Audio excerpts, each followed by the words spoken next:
convidar a abrir a Bíblia, no Salmo 19.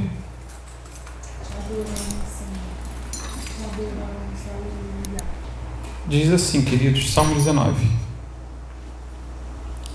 Os céus manifestam a glória de Deus, e o firmamento anuncia a obra das suas mãos. Um dia faz declaração a outro dia, uma noite mostra sabedoria a outra noite.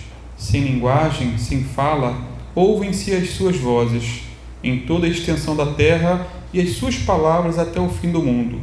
Neles pôs uma tenda para o sol, que é qual noivo que sai do seu tálamo, e se alegra com um herói a percorrer seu caminho. A sua saída é desde uma extremidade dos céus, e o seu curso até a outra extremidade deles, e nada se furta ao seu calor. A lei do Senhor é perfeita, refrigera a alma. O testemunho do Senhor é fiel e dá sabedoria aos simples. Os preceitos do Senhor são retos e alegram o coração. O mandamento do Senhor é puro e ilumina os olhos. O temor do Senhor é limpo e permanece eternamente. Os juízos do Senhor são verdadeiros e justos juntamente. Mais desejáveis são do que o ouro, sim, do que muito ouro fino, e mais doces do que o mel e o licor dos favos. Também por eles é demonstrado teu servo, e em guardar a grande recompensa. Quem pode entender os próprios erros? Expurga-me, tu, dos que me são ocultos. Também da soberba guarda o teu servo, para que se não assenhorie de mim, então serei sincero. Ficarei limpo de grande transgressão. Sejam agradáveis as palavras da minha boca, e a meditação do meu coração perante tua face, Senhor, rocha minha e libertador meu. Amém, amém, amém. Os irmãos podem sentar-se, fiquem à vontade. Temos meditado, queridos, há algumas semanas sobre esse Salmo 19. A primeira meditação foi com o tema Os céus proclamam a glória de Deus, que foi do versículo 1 ao 6. Na quinta-feira retrasada, eu preguei sobre as 3 características da palavra de Deus. Vou nem perguntar quem lembra, porque ninguém lembra mais. Lembra? E a primeira característica é que ela é perfeita e restaura a alma, como diz aí no verso 7. A segunda característica é ser fiel e fonte de sabedoria aos simples, aí no versículo 7 também. A terceira característica está aí mesmo no versículo 8, que lemos, quando diz que a palavra de Deus é reta e alegra o coração. Essas 3 características já vimos. Agora, a quarta característica da palavra de Deus é ser pura. É o que está no versículo 8, quando diz, os preceitos do Senhor são retos e alegram o coração. O mandamento do Senhor é puro, ilumina os olhos. Na parte B, o mandamento do Senhor é puro e ilumina os olhos. Ou seja, a Bíblia tem o certificado de pureza, selado pelo Pai, Filho e Espírito Santo.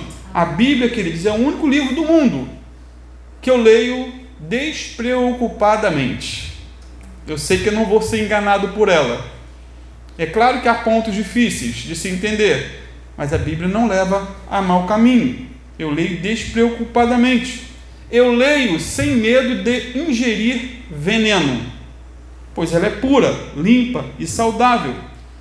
Os livros escritos por homens têm o seu valor, e muito valor. Eu amo vários autores que me ajudam a entender a Bíblia. Autores como Max Lucado, gosto, Hernani Dias Lopes, Luciano Subirá, Warren Wiersbe, Oswald Smith. Não sei se você já ouviu falar de Oswald Smith, tem os livros muito bons, Paixão por Almas, Clamor pelo Mundo, Evangelizemos o Mundo, O Homem que Deus Usa, tudo de Oswald Smith. Leonardo Ravenhill também, Porque Tarda o Pleno Avivamento, Oração de Avivamento, Sedentos para o Avivamento, e outros livros, outros autores. Porém, esses livros são muitas vezes contaminados. Não são puros, como é pura a palavra de Deus. Eles possuem misturas, pontos de vista teológicos divergentes, diferentes, Isso porque são escritos por homens limitados, homens pecadores e muitas vezes tendenciosos. Há uma tendência teológica de cada autor. Um vai para uma linha, o outro vai para outra. A Bíblia não tem essas questões. A Bíblia é diferente, ela é pura, pois não existe mistura de erro para sujá-la e nenhuma mancha de pecado para poluí-la. O Salmo 119, 140 diz que a palavra de Deus é muito pura, portanto, o teu servo a ama. Sendo assim, quem medita na palavra é purificado por essa palavra. Amém. O salmista perguntou certa feita: com que purificará o jovem seu caminho? E ele mesmo responde lá no Salmo 119, 9: observando-o conforme a tua palavra. Então, a Bíblia é como uma água que nos lava, é como um remédio que nos cura, é como um detergente que nos limpa e nos purifica. Quando lemos a palavra, somos lidos por ela. Quando meditamos nas Escrituras, somos confrontados com os nossos pecados e convencidos das nossas iniquidades. E, diante desses fatos, desse confronto, a única opção que nos resta depois do confronto é correr para os braços do Pai, se arrepender dos nossos pecados, chorar e receber a purificação por intermédio do sangue de Jesus, que nos limpa de todo o pecado. Agora, qual o resultado da Bíblia ser pura? Qual o resultado? Está aí no final do versículo 8. Ilumina os olhos. A Bíblia é uma fonte de luz para os olhos contaminados com o pecado. Se o nosso olhar espiritual é fraco por causa de pecados, tristezas, desânimo ou ignorância, a palavra de Deus é como um oculista perito, que pode fazer com que os nossos olhos vejam com clareza, sejam puros. Isso porque a Bíblia ilumina nossos olhos, abre o nosso entendimento e salva a nossa alma. Quando a observamos, a Bíblia tem o poder de tirar a cegueira de uma pessoa, queridos, arrancar o véu de seus olhos e clarear sua mente para as verdades divinas. O pastor presbiteriano Miguel Riso, em um de seus livros, conta a história, por exemplo, da conversão de toda uma família e de toda uma vila, sem a presença de um pregador, sem a presença de um pastor, sem a presença de um missionário. Sabe o que aconteceu? Apenas uma Bíblia foi comprada, lida e praticada. E a mensagem foi um instrumento poderoso e eficaz para converter dezenas e dezenas de pessoas a Cristo. Só com a leitura da Bíblia. Eles eram cegos e passaram a enxergar, porque a luz da palavra os iluminou. O salmista diz: lâmpada para os meus pés é a tua palavra e luz para os meus caminhos. Ou seja, onde a luz da palavra chega, as trevas do engano desaparecem, correm, fogem. Quando a verdade da Bíblia ela é anunciada, quando ela é lida, quando ela é praticada, as trevas batem em retirada. A quinta característica da palavra de Deus é produzir temor em nosso coração. Como diz aí no verso 9, o temor do Senhor é limpo e dura para sempre. Aqui a Bíblia é chamada de temor do Senhor. É interessante isso. Sabe por quê? Porque quem teme a Deus, teme também a palavra de Deus. Quem ama a Deus, ama também a palavra de Deus. Quem diz ser servo do Deus Altíssimo, tem compromisso com a palavra do Deus Altíssimo.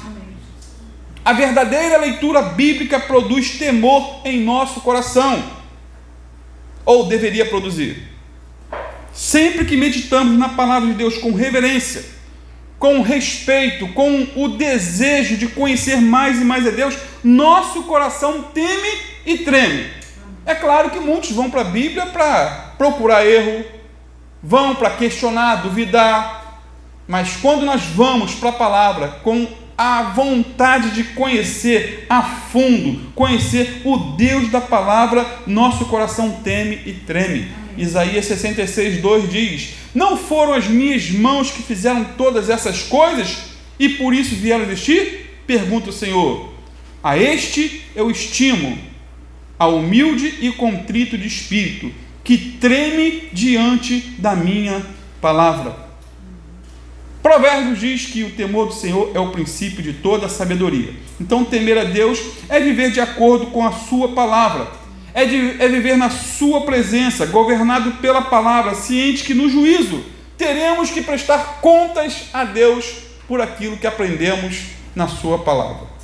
Esse verso 9 diz ainda que o temor do Senhor é limpo e dura para sempre. Queridos, os livros passam, os postulados científicos caducam, mas a palavra de Deus é eterna e dura para sempre. Salmo, ou melhor, Isaías 40, versículo 8 diz: seca-se a erva e cai a flor, porém a palavra de nosso Deus subsiste eternamente. Se Deus é eterno, a sua palavra também é eterna. Nosso Senhor Jesus disse lá em Mateus 24, 35, os céus e a terra passarão, mas as minhas palavras jamais passarão. Eu posso ilustrar esse fato, queridos, com Voltaire, o filósofo francês que era ateu. Certa feita ele, referindo-se ao cristianismo, fez ou declarou uma frase infeliz, que o tempo mostrou que foi contra ele. Ele disse assim, quando estava vivo: 100 anos depois da minha morte, não haverá mais cristãos, não haverá mais Bíblia, não haverá mais palavra de Deus, e toda a memória de Cristo e de seus ensinamentos desaparecerão para sempre. Daqui a 100 anos, isso vai se cumprir. Ironia, queridos, 100 anos depois da sua morte, os franceses, movidos pelo amor à palavra, usaram a própria gráfica de Voltaire e as suas máquinas, que anteriormente propagavam o ateísmo, e imprimiram 1 milhão de novos testamentos. Isso se deu no dia do centenário da sua morte. Deus triunfou. A Bíblia é eterna, permanece para sempre. Sabe qual a grande verdade? Não ficou poeira dos ossos de Voltaire, mas a palavra de Deus permanece para sempre em nossos corações, pois ela é eterna. Os homens vêm, mas a palavra de Deus dura para sempre. A Bíblia é eterna e bendita, é a carta magna de Deus ao mundo perdido, é um livro especial. A Bíblia é o único livro que seu autor está presente quando você abre para ler. E o autor da Bíblia é o Espírito Santo de Deus. E ele está ao nosso lado nos ensinando as profundidades do Senhor. O conteúdo da Bíblia não é humano, apesar de ter sido escrito por homens falíveis. A sua mensagem é perfeita, apesar de ter sido compilada por homens imperfeitos. O conteúdo das Escrituras é eterna, apesar de ter sido escrito por homens limitados ao tempo. Seu conteúdo vem do céu, apesar de ter sido escritos por homens aqui da terra. E mais, queridos, a Bíblia é o livro dos contrastes, sabia? Há um contraste muito interessante. É o livro mais lido do mundo e, ao mesmo tempo, é o livro mais desconhecido. É o livro mais comprovado e o mais rejeitado. É o livro mais citado e o mais negligenciado. É o livro mais estudado e, ao mesmo tempo, o menos entendido. É o livro mais amado e também o mais odiado da história. A Bíblia é o livro mais vendido de todos os tempos e, ao mesmo tempo, o mais esquecido, o mais desprezado e o mais abandonado de toda a história. É o livro mais preservado, traduzido e publicado e, ao mesmo tempo, é o livro mais desobedecido de todos da história. Conhecer a palavra do Senhor é 1000 vezes melhor do que ser milionário. Ser pobre de ouro e rico da palavra é melhor do que ser rico de ouro e pobre de Bíblia. Dizem que na China existe uma Bíblia para cada 69 igrejas. Uma Bíblia para cada 69 igrejas. No Brasil temos 69 Bíblias para cada cristão. Pode-se dizer, né? Tanta Bíblia que tem dentro de casa. Essa Bíblia, dizem, é bem grande, presa por uma grossa corrente. Quem quiser ler, por exemplo, o Salmo 19, que estamos lendo agora, tem que marcar com antecedência, às vezes por anos, para poder ler o Salmo 19. Eu te pergunto, você tem valorizado sua Bíblia? Você tem meditado na palavra? Qual tem sido o seu relacionamento com esse livro divino? A sexta característica da palavra de Deus é ser verdadeira e justa, como diz aí o verso 9 na parte B, quando diz: os juízos do Senhor são verdadeiros e todos igualmente justos. Ou seja, a Bíblia aqui é chamada de juízos do Senhor. O nosso Deus é um justo juiz. E no final de tudo, seu veredito será justo, fiel e verdadeiro. Salmo 119, versículo 160 diz: a tua palavra é a verdade desde o princípio, e cada um dos seus juízos duram para sempre. Naquele grande dia, os condenados se calarão, pois o decreto de Deus será justo e verdadeiro. No julgamento final não haverá suborno. No julgamento final não haverá justificativa. Não haverá delação premiada ou pena comutada. No julgamento final não haverá audiência de custódia. Nessas famosas audiências de custódias aqui no Brasil, muitos criminosos são soltos. Pessoas que estavam com toneladas de droga e foram soltas. Mas naquele grande dia não acontecerá isso. A última característica da palavra de Deus é ser preciosa e saborosa, como descrita aí no versículo 10. Preciosa e saborosa. Diz assim: são mais desejáveis do que o ouro, mais do que muito ouro depurado, e são mais doces do que o mel e o destilar dos favos. Amados, o ouro é o metal mais nobre e o mel é o alimento mais completo e natural do mundo. E o salmista diz aqui que a palavra de Deus é mais preciosa do que o ouro e mais doce do que o mel. Você pensa assim acerca da palavra de Deus? O que tem mais valor para você? O ouro, o alimento ou a palavra de Deus? Não deixe que ninguém, nada em ninguém te afaste dessa palavra. Ame sua Bíblia, beije sua Bíblia, leia e medite nessa palavra. Concluindo, o salmista diz que a Bíblia nos corrige.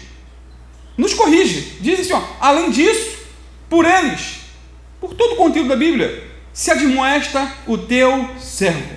Em outras palavras, através da palavra de Deus, Davi era advertido, admoestado e corrigido.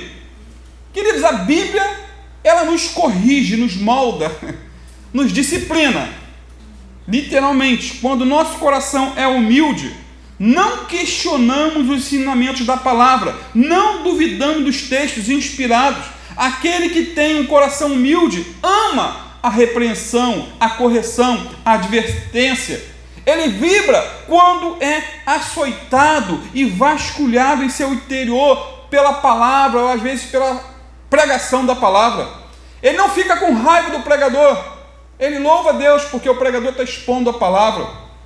Essa é a característica da ovelha. A ovelha, ela é dócil, a ovelha é gentil e ouve a voz do seu pastor. O bode, ele fica bravo quando o pregador usa uma correção, uma advertência. Provérbios 29:1 diz: o homem que é corrigido muitas vezes e não muda seu comportamento errado, será derrubado violentamente de repente, e não haverá recuperação para ele. Advertido, advertido, advertido, ou seja, ou pela pregação, ou pela leitura devocional, a pessoa é corrigida, mas continua vivendo no pecado. Então a pregação bíblica sempre é confrontadora, desafiadora e convencedora. E mais, além de nos corrigir, ainda somos recompensados quando praticamos a palavra de Deus. Leia comigo, por exemplo, versículo 11, parte B. Em os guardar a grande recompensa. Em guardar o quê? A palavra de Deus. Em guardar a palavra de Deus, as escrituras sagradas, Davi diz que há uma grande recompensa. Guardar é sinônimo de praticar. Não basta ser um bom ouvinte, é preciso ser um ótimo praticante. Tiago 1, 22 a 25 diz assim: sejam praticantes da palavra e não apenas ouvintes, enganando-se a si mesmos. Aquele que ouve a palavra, mas não a põe em prática, é semelhante a um homem que olha sua face no espelho e depois de olhar para si mesmo, sai e logo esquece sua aparência. Mas o homem que observa atentamente a lei perfeita que traz a liberdade e persevera na prática dessa lei, não esquecendo o que ouviu, mas praticando, será feliz naquilo que fizer. Nesses versículos, a palavra de Deus é comparada a um espelho. E a principal função do espelho é o quê? O autoexame. É ou não é? Se olhar, sempre que vamos ao espelho, algo deve mudar em nossa aparência. Às vezes é o cabelo mal penteado, eu não tenho, né, para poder comparar, então já passo a máquina 2, não preciso nem olhar. Às vezes é uma sujeira no rosto, às vezes é a maquiagem que está chamativa ou vulgar, às vezes é uma roupa que não combina, está mal passada, e aí por diante. O mesmo tem que acontecer quando meditamos na palavra de Deus, queridos. A palavra de Deus revela nossos pecados, nossas necessidades, nossos deveres e obrigações. A palavra de Deus nos mostra como estamos com Deus, com o próximo e conosco mesmo. A palavra de Deus é o espelho que revela a nossa sujeira, nossos pecados e transgressões. Tudo isso para nos levar ao arrependimento e à fé no sangue purificador do Cordeiro de Deus que tira o pecado do mundo. Por outro lado, existe sempre o perigo de ir ao espelho somente de relance, sem o propósito de melhorar, de agir, de mudar. Temos que tomar cuidado com isso, e muito cuidado. Há sempre o perigo de olhar o espelho e não fazer nada a respeito. Assim também existe o perigo de ouvirmos ou lermos constantemente a palavra de Deus e não praticarmos. Sermos meros ouvintes, não praticantes. Já contei essa história, vou repetir, de um homem idoso que era míope e tipo de idoso rabugento, crítico, que não vê nada de bom. Ele foi a um museu com alguns amigos e começou a colocar defeito em alguns quadros. Só que nesse dia ele esqueceu seus óculos. Parando em frente a um quadro, ele viu a pintura de um corpo inteiro e começou as suas críticas. A constituição física desse modelo está simplesmente em desacordo com a pintura. Está horrível. O sujeito é bastante rústico, está miseravelmente vestido. Esse sujeito do quadro é repulsivo e foi um grande erro do artista selecionar esse modelo de segunda classe para pintar o seu quadro. E ele continuou seu caminho quando sua esposa soprou em seu ouvido: querido, você estava se olhando no espelho. Sabe qual foi o problema desse idoso? Apesar de míope, estava sem óculos. Ele não conseguia enxergar realmente como era a sua aparência diante do espelho. Que Deus tenha misericórdia de nós, que a palavra de Deus venha nos mudar, nos transformar, nos melhorar para a sua glória. Isso porque o verdadeiro crente, ele é praticante da palavra. O verdadeiro crente marca bem a sua Bíblia, e não só marca, mas ele é marcado pela Bíblia. O verdadeiro crente não se preocupa em acumular conhecimento, mas em praticar aquilo que conhece. Ele não se preocupa em aumentar o seu conhecimento com a leitura da Bíblia, mas mudar a sua vida praticando a palavra de Deus. O propósito principal da Bíblia não é aumentar o nosso conhecimento, mas mudar a nossa vida. Não basta ler a Bíblia, é preciso praticá-la. Não basta falar, é preciso fazer. Que o Senhor nos ajude. Amém? Vamos ficar de pé, vamos estar orando? Ainda falta uma mensagem que vai do versículo 12 em diante para concluir numa próxima oportunidade. Senhor, te louvamos, Senhor, por esse texto tão rico da Tua palavra, do Salmo 19. Que o Senhor venha moldar o nosso caráter, mudar a nossa vida, transformar-nos, Senhor, de dentro para fora. Em nome do Teu Filho Jesus, que possamos cada dia amar mais a Tua palavra, Senhor. Queremos, Senhor, a cada dia ouvir a Tua voz através das Escrituras. Não queremos ser como um monte, Senhor, que fica correndo atrás de gurus, de profetas, para ouvir a sua voz. Pai, temos a Tua palavra, o Senhor fala ao nosso coração também. Se aprouver o Senhor usar alguém para falar conosco, o Senhor é poderoso para isso, Senhor. Mas nos guarda, Senhor, nos guarda de ficarmos correndo atrás da sua voz, quando nós temos a Bíblia na mão para ouvir a sua voz. E se quisermos ouvir a sua voz, Senhor, de maneira audível, Pai, é só ler a Tua Bíblia, a Tua palavra em voz alta, Pai. Em nome de Jesus, Senhor, tem misericórdia de nós, aviva a nossa alma, perdoa nossos pecados, Restaura-nos, Senhor, e seremos restaurados. Cura-nos e seremos curados. Aviva-nos e seremos avivados, Senhor. Abençoa a nossa noite, Senhor, nosso descanso, a nossa volta para os nossos lares. Restaura a nossa sorte, Senhor, para a glória do Teu nome. Levanta-nos, Senhor, e seremos levantados. Aviva-nos, Senhor, mais uma vez eu te peço, e seremos avivados, em nome do Teu Filho Jesus. Abençoa o Teu povo, Pai, que esteve aqui presente nessa noite, Pai, pagou o preço, Senhor, de tempo chuvoso, de tantos contratempos, Senhor, tantas coisas que poderiam ficar fazendo em casa, mas estão aqui te buscando, Pai, e eu peço uma bênção especial para cada um deles, em nome de Jesus, em nome de Jesus, em nome de Jesus. Amém, queridos?